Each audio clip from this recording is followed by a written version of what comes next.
Dear all, today we will be going to see stationary probabilities, some continuation of stationary probabilities of Markov chain.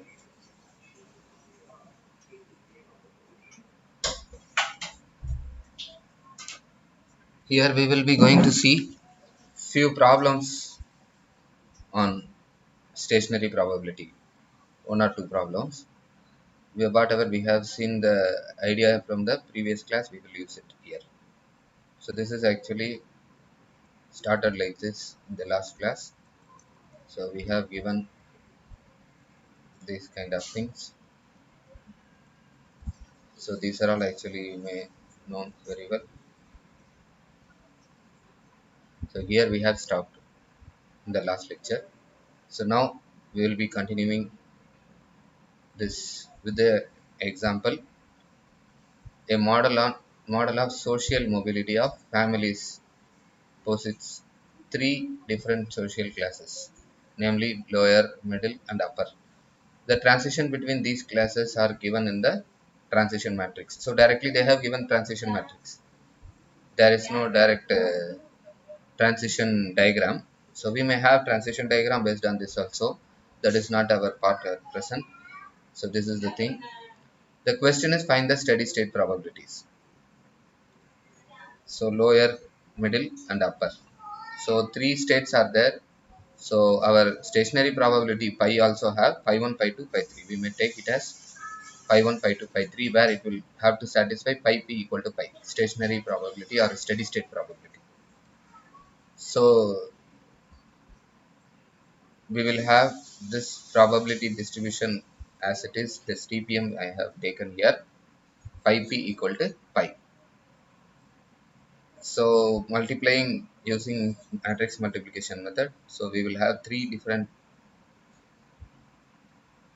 equations. You have this equal to pi 1, pi 2, pi 3. Along with this equation, if you solve, you will be getting 2 by 8, 3 by 8, and 3 by 8. The total will be 1.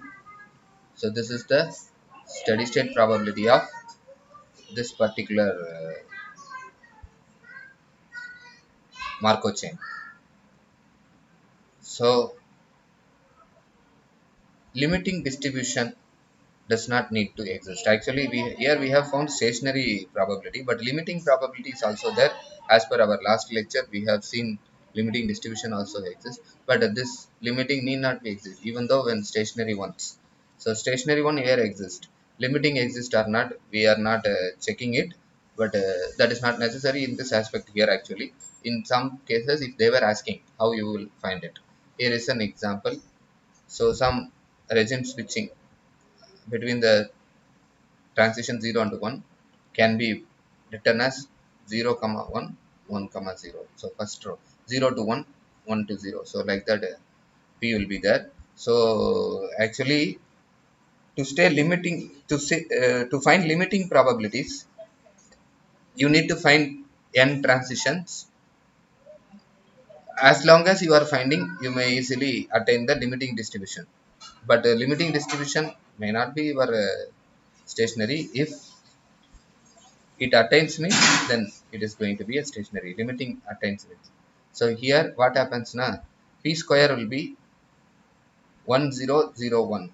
So that is a identity matrix. P cube again p. So p odd numbers means this matrix will come. P even numbers means identity. That is what I depicted here. P power 2 n minus 1 means this one. P power 2 n means this. So what about the limiting case here? Whenever you are going n tends to infinity, that means you are going for n large. For odd numbers it will come to this, for even numbers it will come to this. It will not eventually go for particular stationary distribution. In this case what happens, so it is oscillating. So that is what I am coming to say here. This means that the values of each pijn oscillates between 0 and 1, therefore cannot converge to any distribution when n tends to infinity. In other words, there is no limiting distribution for this case. But like this problem, if you find the stationary probability, that will be 1 by 2 comma 1 by 2. So even though stationary distribution exists, so limit is not going towards that. So that is what I am coming to say here. So this may help you. Limiting distribution and stationary distributions are different. So they may have to come to a stationary distribution, but here it is not. So this kind of typical examples also are available. So that's what I am coming to say from this lecture. Thank you, students. Thank you all.